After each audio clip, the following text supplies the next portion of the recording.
Yeah, Well, it covers, that helps a lot. yes. Where's Brother Crump? Oh, there he is. Yes, sir. Can I record? It's recording. People are coming. Okay, everyone ready? Najee Ali, N-A-J-E-E, Ali, A-L-I. On behalf of our organization, Second Call, and our founder and CEO, Skip Townsend, it's an honor and privilege to welcome the family of Francola Armstrong, whose son, Keith Porter Jr., was murdered in cold blood. Second Call, we stand in solidarity with the family of Keith Porter Jr., as well as the attorneys. So it is our honor to introduce Black America's Attorney General, Ben Crump, the most dynamic and important and influential lawyer in the nation. Yes, sir. Thank you very much. Najee, I was about to say Attorney Ali. Say his name. Keith Porter! Say his name. Keith Porter! Say his name. Keith Porter! As Mr. Ali said, I'm Attorney Ben Crump, and I'm very honored to stand here with Attorney Jamal Toulson and all these other great lawyers who have come together not for any recognition or not to be the lawyer for the case, because Attorney Toulson already has that handled.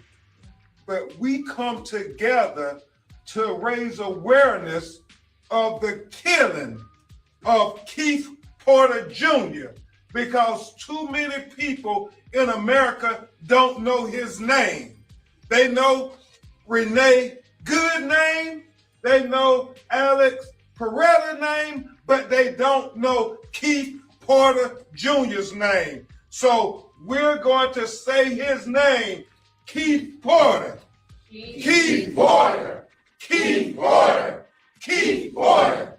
Keith Porter.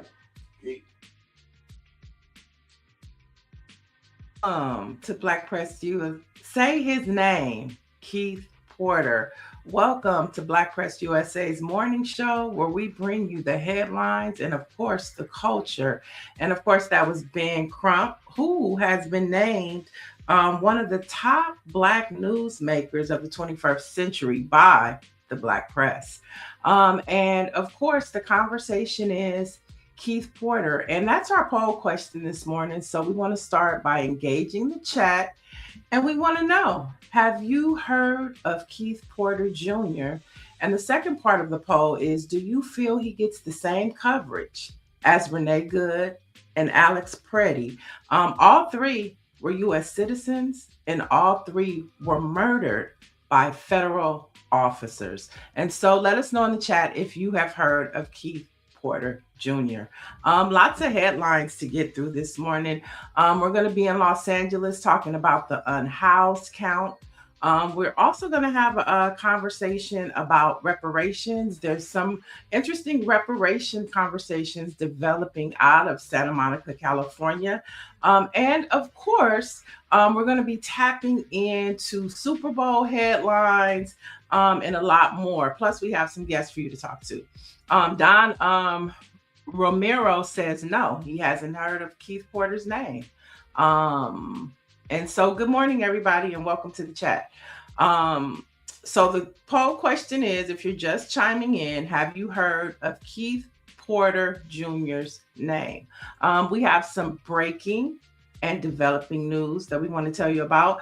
According to several news sources, U.S. military has been installed in Nigeria. Now, this is according to a top U.S. commander for Africa.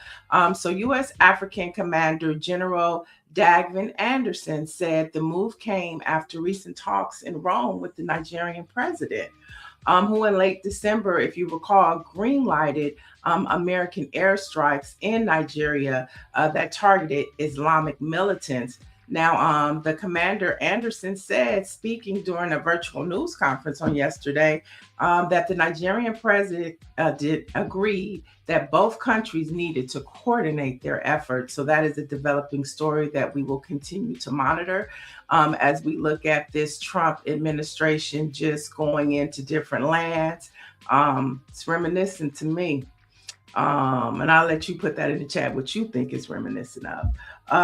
And in more news, breaking news, Minneapolis, y'all, and its residents have been nominated for a 2026 Nobel Peace Prize. So far, no word on Trump.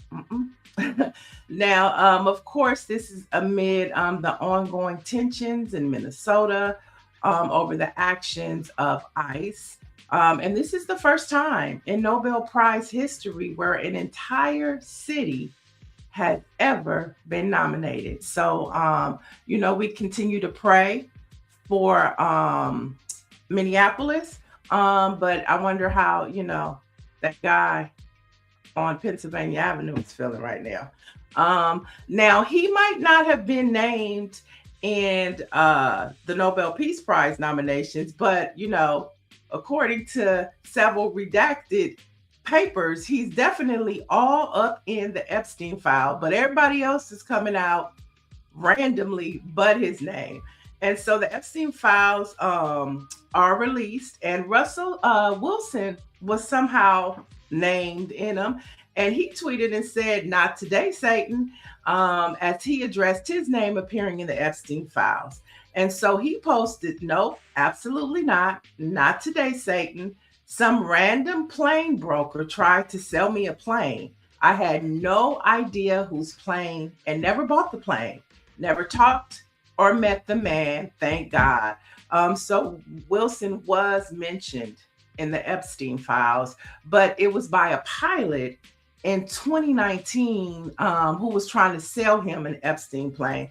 And so you see how all of these random conversations are coming out, but the one person whose name is allegedly all through it, just no mention. So we'll continue to follow the Epstein files and figure out how things are connecting the dots and tying back to Donald Trump. And of course, if you know, on the Hill, there's still conversations about the Clintons coming to testify.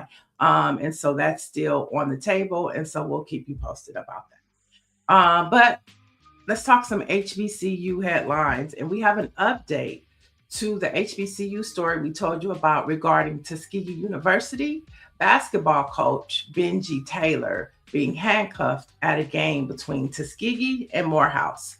So joining us to discuss Black men in sports leadership is civil rights attorney and the former president of the Georgia NAACP. Welcome, Gerald Griggs. Good morning. How you doing? Good morning. Thank you for taking the time. Anytime. So I know we don't have a lot of time, so I'm gonna get straight to it. For our viewers that don't know, can you give us a brief update as you are one of the attorneys representing the coach from Tuskegee? Can you give us an update or a brief overview of what actually happened at that basketball game? Yeah, so Coach Taylor was coaching college basketball, his team at Tuskegee. They were playing Morehouse. They ultimately lost the game, but several football players were on the baseline heckling and trying to get engaged with the basketball team, and then ultimately got into the handshake line. And so Coach Taylor, knowing the rules of the conference, you cannot have contact with athletes while they're playing, went over to the security, which turned out to be a on-duty police officer, and told him about the conference rules. He was expecting that they would move the football players out of the handshake line, but ultimately he was detained and handcuffed and taken into a rear room. And so we have been retained, myself and Harry Daniels and a couple other attorneys, to represent Benji in the unlawful detention that happened to him on Morehouse's campus last Saturday. And so we've reached out to Morehouse, are waiting a response to them because of the violation of our client's rights and the unlawful detention. So that's the update. Now, the SIAC. So I went to Grambling, so I'm in the SWAT, but this is the SIAC. They responded. Can you give us an update on what their response was? Yeah, their response was in full support of the coach and the conference rules. So they fined Morehouse an undisclosed amount. They released that statement about 2 days ago that they found that there was a violation of the conference rules, which was exactly what our client was trying to get law enforcement to understand. And so they fined Morehouse an undisclosed amount. Now, Coach Taylor said he felt violated and heartbroken that his family and players had to see him treated like a criminal. So how are you calculating the damages of professional humiliation for a Black man in a leadership position like that? Yes, I mean, this will follow Coach the rest of his career. It's been seen by millions upon millions, the video of him being taken out. It was also seen by thousands that were in the arena. So we are taking into account the professional harm to his reputation as well as the humiliation. He is the first collegiate coach ever to be arrested on the court. And so all that is going into the factors of our outreach to Morehouse. But the ball is in Morehouse's court. So we're not looking for a number. We're looking for his name to be cleared. We're looking for his reputation to be unharmed. And so it's incumbent upon Morehouse. And we all know the history of Morehouse. They're one of the central schools that is responsible for the civil rights movement. But here we are having civil rights being violated on their campus. So it's incumbent upon them to get in touch with us so we can clear Coach Taylor's name. And you're speaking of HBCUs that we love dearly. But this happened at a classic rivalry, like when we see the Bayou Classic, right? Grambling versus Southern. So what is the message to other institutions about the legal liability they face when game day security isn't up to the code? Well, they always need to understand the Constitution of both the state and the United States always applies in those situations. So they have to be cognizant of civil rights violations. And we would hope that we would never see anything like this on the HBCU campus. I mean, they are the purveyors of the creation of legions of lawyers and civil rights activists who have pushed forward for this. But I think that, rivalry games get intensified, but we have to remember the law still applies. So I think having adequate security and making sure that they understand that there are ramifications for any actions that are taken by security under your watch. How is Coach Taylor doing? He's shaken, but he's resolute to continue to coach and to continue to uplift the young men that are in his charge. He wants the world to know that he will continue to fight and clear his own name and make sure that individuals know that we will not stand for people's rights to be violated. Now, you mentioned you're working with Harry Daniels on this. Now, is the goal a settlement and an apology, or are you looking to go all the way to a jury to ensure this never happens again for another coach? Well, as you know, Harry and myself are trial lawyers, so we always expected it to go the full mile. But, if Morehouse wants to do the right thing and clear our coach's name and make sure that his reputational harm is taken care of, then we will, think about that option. But we are trial lawyers, so if we have to go to trial, we will go to trial to send a message not only to Morehouse, but to the rest of the colleges out here. We will not stand for coaches or players or anybody's rights to be violated on our watch. So we'll go the full mile if necessary. And just to be clear, this is not, you're not looking at the SIAC. This is just particularly for Morehouse. Just Morehouse and the officer in question. Got it. Okay. Thank you for that update. But since I have you here, since we're talking about Black men in leadership being sidelined, let's look at the NFL Commissioner Roger Goodell, who just admitted that out of 10 head coach jobs this cycle, not one went to a Black man. He says the league needs to make progress but we've been hearing this, of course, for 20 years. So let's talk about the Rooney Rule. The Rooney Rule was supposed to be the solution, but here we have in 2026, with only 3 Black head coaches in the league, that is 70% Black. So is the Rooney Rule now just a legal shield for owners to keep hiring who they want, just saying that they're checking the box? Yeah, I think that we have to reevaluate the Rooney Rule. I've always had concerns about the lack of diversity in coaching as well as in the front office in the NFL, considering it's a primarily Black league. And, you cannot celebrate diversity on the sidelines and on the field by painting, messages without doing the actual hard institutional work. So I do think the commissioner needs to take a strong look at this. There may need to be more mandate in diversity and equity and inclusion in the NFL. And they need to understand that Colin Kaepernick said that there was a problem in the NFL in 2016, and he's still not playing. So I think that there needs to be a long, hard look at the Rooney Rule. I think they need to have more diversity in coaching and front office positions. And I think the NFL is on notice. So we saw Brian Flores take the league to court over these same hiring practices. So you're a civil rights attorney. So we got to know, when a commissioner admits the results are unacceptable, but nothing changes, is there a path for a class action lawsuit on behalf of these fast over coaches? Well, it would seem that way. It seemed like there was an admission that will hold up in court. So I don't currently have any clients suing the NFL, but hey, if they want to open themselves up to liability, I think they just did that. I also think that it is a good proactive step to admit the harm and to fix it before you have to face litigation. So hopefully the NFL is being honest in this dealing and will actually do something that affects widespread change. Now, you said honest, but they just recently paused their accelerator program, which was designed to get minority coaches in front of owners.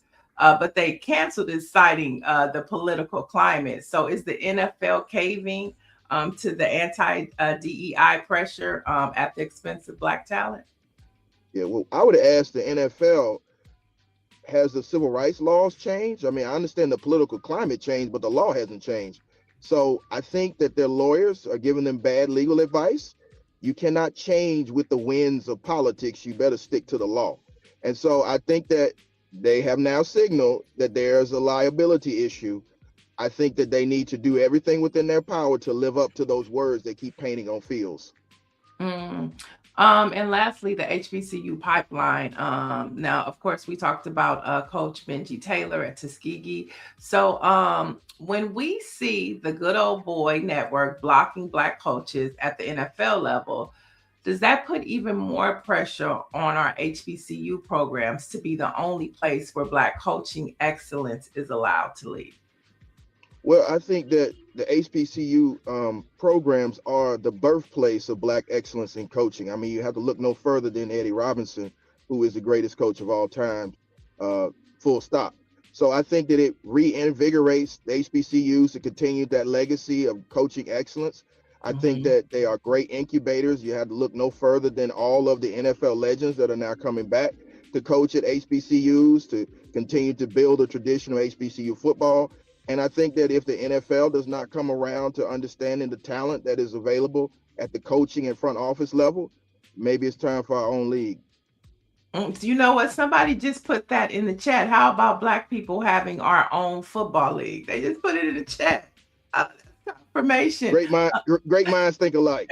I know you have to go to court. Thank you for taking the time, but we have to ask you our poll question for the day. Have you heard of Keith Porter Jr.? Yes, he was the first person killed by ICE the top of the year. I think it was either December the 31st or January the 1st. He was the first individual killed by ICE. He's a Black man whose name has not been said enough, and they have not gotten justice against ICE. And one follow-up question to that, because you are the former president of the Georgia State NAACP. The NAACP just came out and said abolish ICE, not defund, not reform, but abolish. What are your thoughts? My thoughts are the NAACP is always on the cutting edge, listening to the community. I think if you're going to have armed, masked men and women going through the community, snatching up, individuals who are American citizens or who want to become American citizens, you have a problem. And so what I would say is 90% of the individuals that are being taken into custody by ICE have no criminal record. So what are we doing? We cannot just believe something because somebody sat in front of a camera and repeated criminal illegals. You have to actually prove in a courtroom that a person has violated the law. So I think that I'm with the NAACP. If ICE is going to be lawless, abolish ICE. Thank you so much for taking the time, family. This is civil rights attorney Gerald Griggs. He's out of Georgia, Atlanta. He's on his way to court, but we love to have you back. I'll definitely come back when I'm not in court. I appreciate you. Thank you for uplifting Coach Taylor's story, and we will continue to fight for justice for Coach Taylor. Yes, have a good one. Thank you. All right, you too. Thank you. All right, bye-bye. So let's head from Georgia. Let's head to Los Angeles. We have a full conversation for you this morning about what's happening. Let's start in Santa Monica, California, who has approved an historic $3.5 million in reparations. Now, in a unanimous 7-0 vote, the Santa Monica City Council established one of the nation's largest locally funded restorative justice programs. Now, the 3.5 million fund aims to address decades of discriminatory housing and exclusionary policies that displaced Black residents, including the descendants of the historic Ebony Beach Club. It's just like Bruce's Beach. And remember when they got rewarded because the land was taken? So this is the same. Now, this initiative focuses on supporting descendants and residents harmed by past city policies, such as the construction of the I-10 freeway through Black neighborhoods. Now, I know the question is, where does the 3.5 million go? Who does it go to? How is it going to be distributed? So they did release some information. So the focus areas for the funds are aimed at housing assistance, economic development, and other initiatives targeting families displaced, right? How they plan to implement it. The city will establish a framework to identify eligible beneficiaries and define specific actionable reparative measures. So that's what's happening. Some real, passing out of reparations for those that were affected, by these systemic practices in our nation. And so let's head down to, let's talk about the homeless count. So Los Angeles annual homeless count is still underway. It happened last week, but now they're counting. And advocates say there's one population that's especially hard to get an accurate count on, and that's families. So homeless services providers say families don't usually experience homelessness out on the streets. Instead, they are more likely to be living discreetly in their cars, in motels, and with other, families. So providers worry they'll see more families struggling with homelessness, with funding cuts to service systems, and that's thanks to the federal government. So here's why all this is important. The 2026 Greater Los Angeles homeless count is essential because historically, the unhoused in Los Angeles represent 30 to 40% of African Americans. Okay. That we represent 30 to 34% of the unhoused population. But the problem is African Americans only make up 8% of the community here in LA. So if we're 8%, but we make up 30 to 34% of the unhoused, that is a serious crisis. That is a pandemic, an epidemic, and all of the above. And so we're waiting on our next guest, Chris Martin, who is running for city council in Los Angeles. And that community is unhoused with a high population. And also, it has been a population that has been predominantly run by African Americans. The 9th District in LA has been Black led since 1960. And he is the only Black person running for that office right now. And so he's going to come talk to us and tell us, is he getting Black support from the community, right?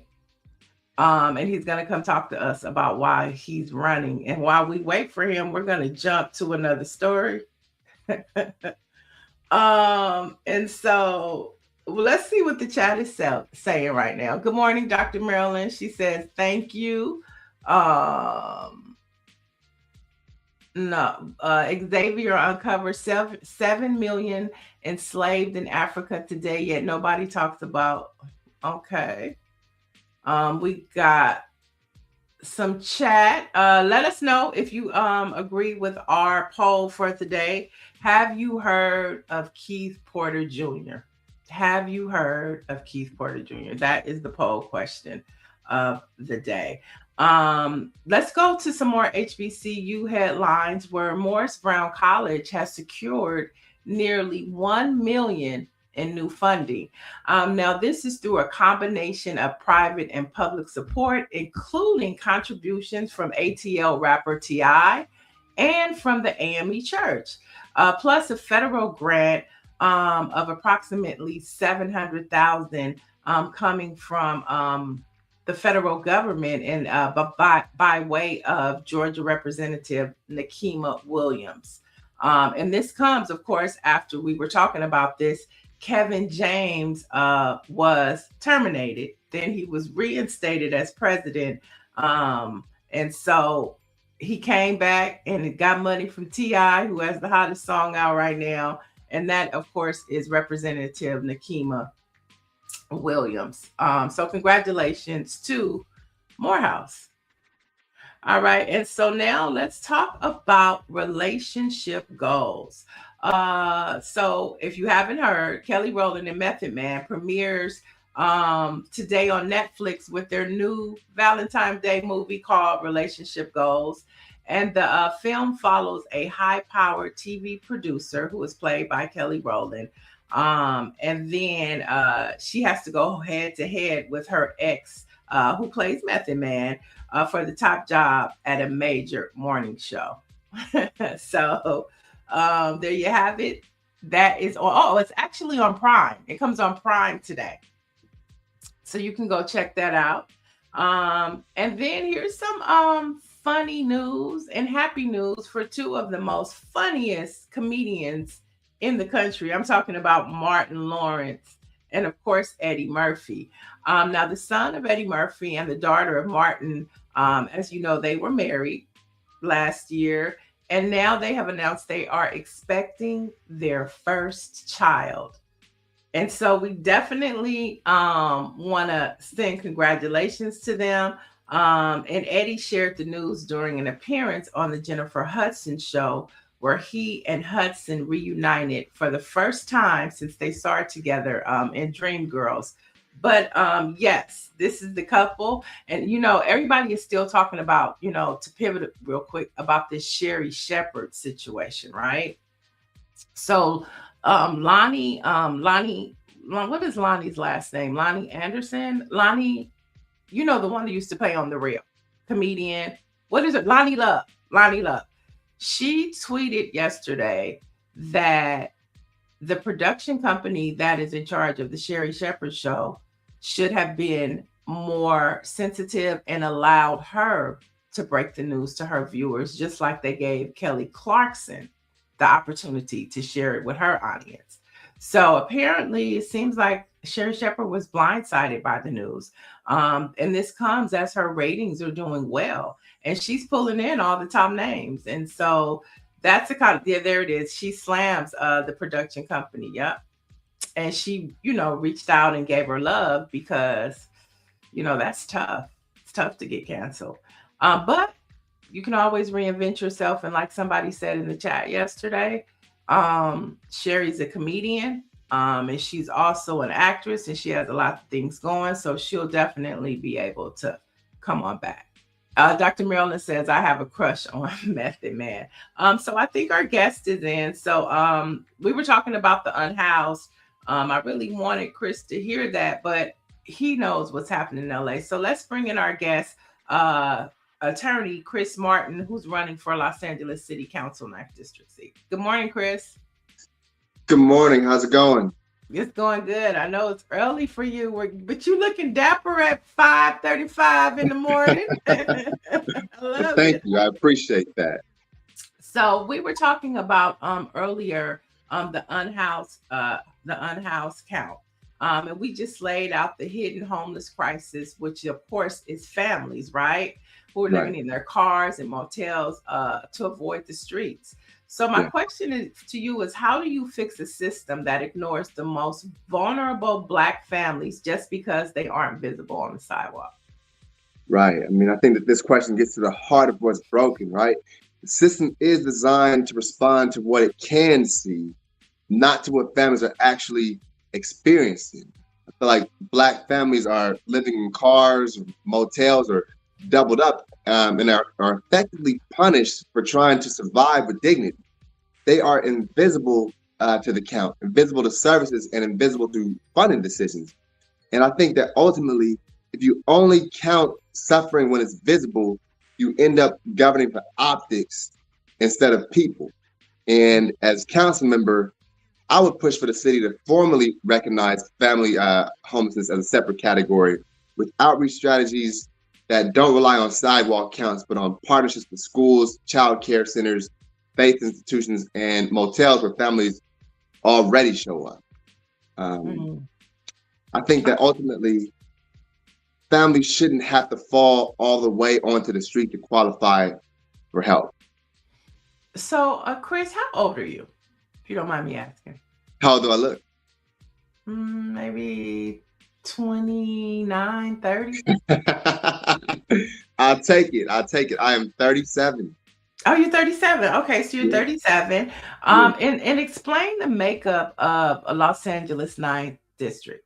Explain what that area is. Sure. The 9th District is where it all began for Black folks in Los Angeles, dating back to the 1940s with the rich, jazz history. This was the place where, particularly on the east side where I'm born and raised, over by Phillips Temple, where we go to church, right?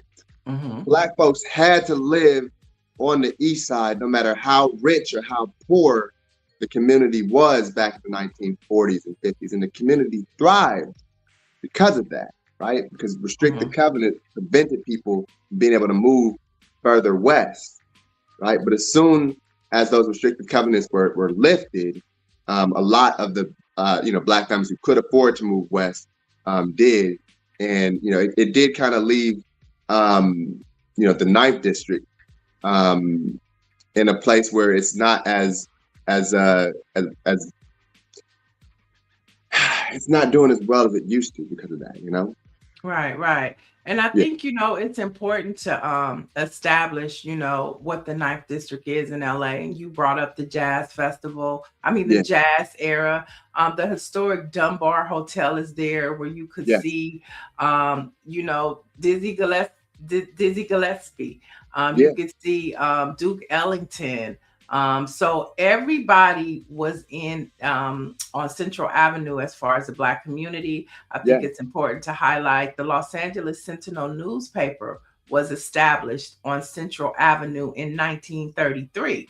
So the Black press was there. When we talk about celebrating 199 years, the Black press was on Central Avenue. And so the makeup of, that area in LA has changed.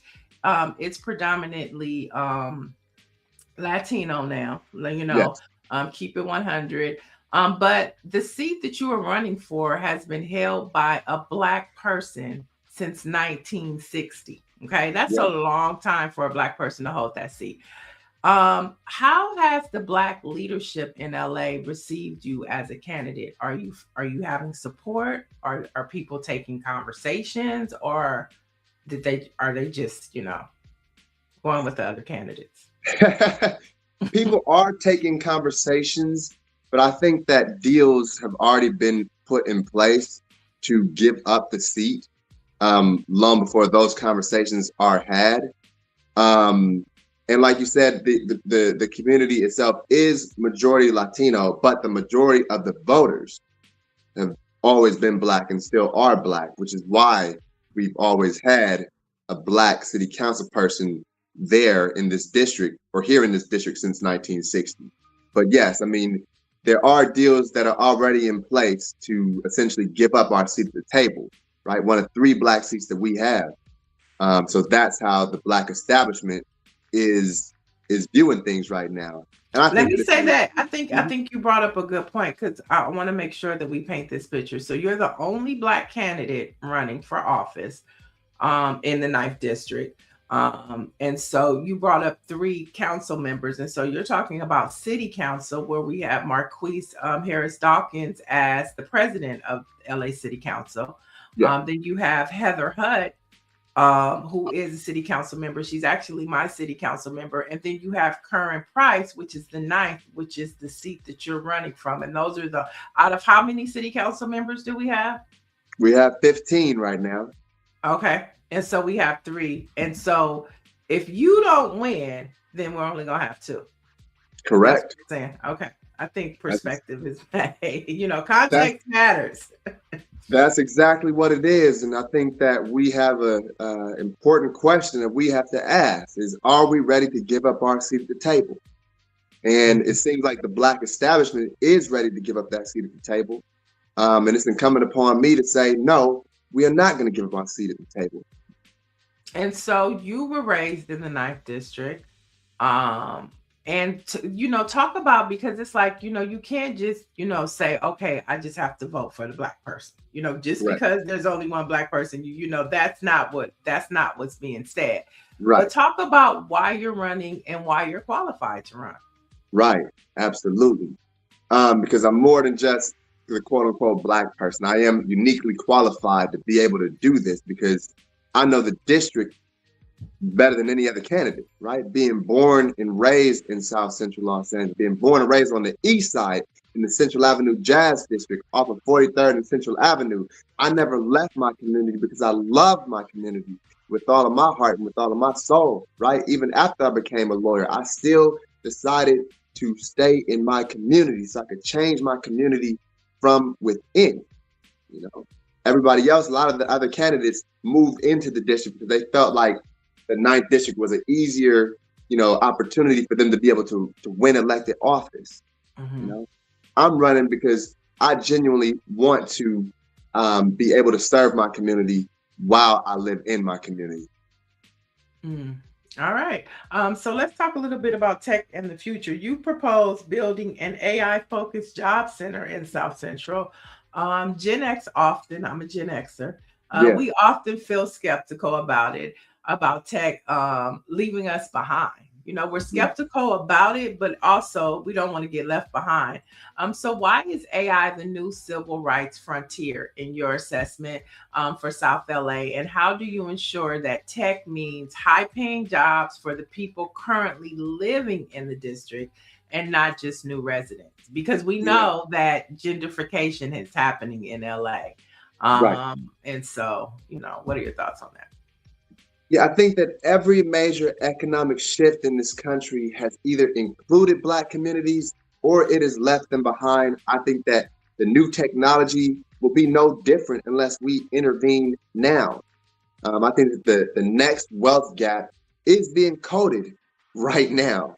And a job center in South Central on Central Avenue that focuses on technology isn't necessarily about turning everyone into a programmer, but it is about access. It's about training and certification and apprenticeships and pathways into high-paying jobs that don't require leaving the district.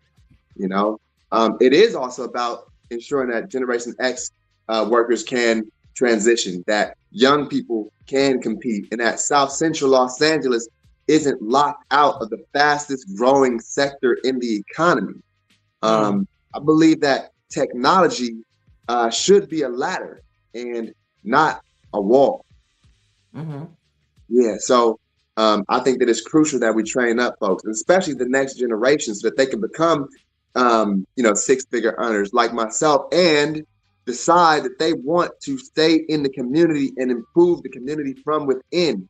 I'm trying to create a whole new generation of young people who are like me, who love this community and have the means and resources to be able to change it from within, not to move from the community, but to improve the community from within. Now, ICE is running rampant. And of course, the 9th District is a very heavily populated Latino and immigrant community. What are your thoughts on ICE? And what are your thoughts on the police chief saying that he will, so I guess city council, and there was a mandate that ICE officers had to show their face. They can't walk around with the mask. And the police chief said that he's not going to enforce that on ICE agents. What's your response to that?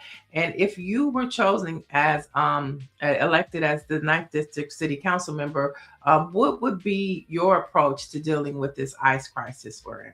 Yeah. Well, I think it's a shame that the police chief won't enforce unmasking those ICE agents. I want to be clear about that. I think that Los Angeles has to remain a city that protects immigrant families and not collaborate in their harm. ICE enforcement, I believe, destabilizes families, and it terrifies children, and it drives people further into the shadows, which only worsens homelessness and labor exploitation and public health outcomes. And as council member, I'll stand up to the city of Los Angeles. I've got ample experience as a civil rights attorney, standing up to the city of Los Angeles when they abuse the rights of Los Angelinos, right? When they abuse Black and brown people. I got ample experience as a lawyer in children's court defending Black and brown families when they were trying to keep their families together or get their families back after DCFS, would get involved and try to take their children. And there's a lot of crossover with immigration issues with that. So as council member, I got no problem standing up to those oppressive folks in there. I will defend and strengthen sanctuary policies. I will oppose any local cooperation with ICE enforcement, and I will support legal defense funding for immigrant families facing detention or deportation. I believe that ultimately, family separation is family separation, whether it happens at the border or in South LA, and public safety should not come from fear. It should come from trust. I mean, I love it, Chris. And so you are planning to gather your signatures. Before we let you go, people don't understand what it takes to run for office. How you have to put yourself out there, and how you have to get signatures, and most importantly, how much money it costs to run for office. So, I mean, you are in the phase now of gathering signatures, right? Yes. Okay. And so what is that process like to get on the ballot? What's the process to get on the ballot? The process to get on the ballot, of course, after filing all of the necessary, paperwork like declarations of intent to run, you have to get signatures on a petition.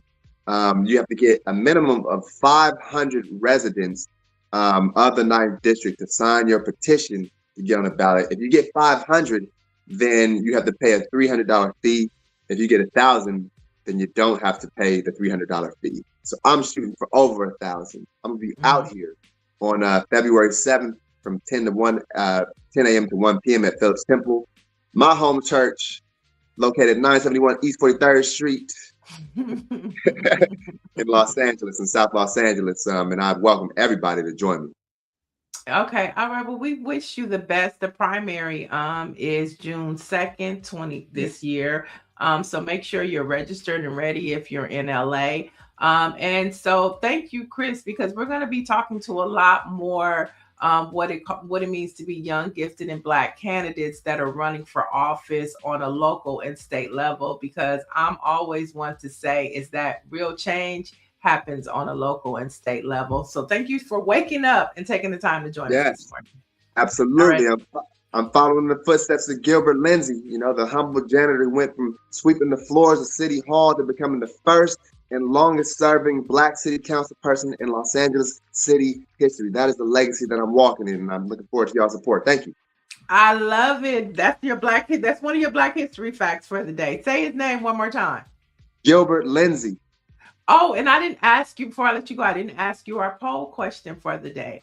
Have you heard of Keith Porter Jr.? Yes, I have. I have met the family, and it's just ICE is out of control. ICE is out of control, and you know, my heart goes out to them. I see the family every Wednesday, and I'll be seeing them later today. All right. Somebody, Orange says, picking and choosing on what laws to enforce is a cause for removal without pay. Mayor Bass, I am a supporter of you, but if you let this happen, you will lose your reelection. Oh, that's somebody in the chat. That wasn't for you. All right. Thank you, Chris. Take care. All right. Bye-bye. Nancy Wall says, why should they be allowed to mask and the local law enforcement doesn't? I don't understand why they are united. David Youngblood says ICE is out of control. And then Nancy Wall says, thank you, brother, for running and explaining your thoughts. Yeah, we'll be having a lot more candidates coming on that are running for the midterm election, because as we know, this is critical. We're going to have a conversation tomorrow about Donald Trump trying to nationalize elections. That's what we saw the start of when we saw them taking those boxes out of the Fulton County elections office. And they said it was something bigger. So he's now starting this week to say that he wants to nationalize elections. So we're going to have a conversation about that. And so midterms are critical. They're important. And the Republicans and the Trump and MAGA, they're scared.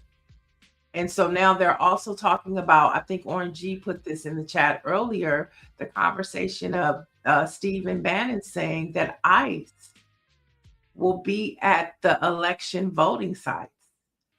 So this nationalizing elections, ICE, the intimidation factor that they are trying to push, the levels that they are going to try and steal and intimidate. Those are the two words that they're working on: steal and intimidate.